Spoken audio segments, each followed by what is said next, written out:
everyone, thought of the day. You are loved, you are wonderfully made, you are beautiful, you have purpose, you are a masterpiece. God has a greater plan for you. You are loved, you are wonderfully made, you are beautiful, you have a purpose, you are a masterpiece. God has a greater plan for you. A mother camel and her baby were lying down, soaking up the sun.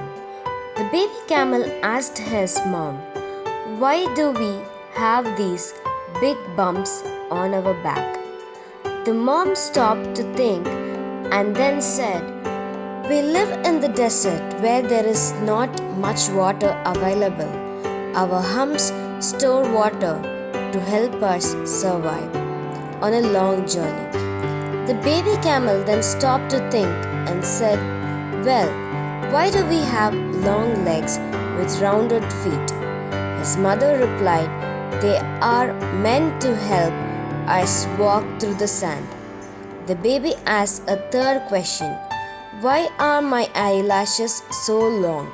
The mother replied, "Your long eyelashes offer your protection from sand when it blows in the wind."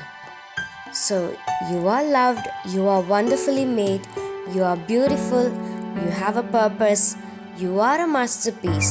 God has a greater plan for you. Thank you. Have a great day.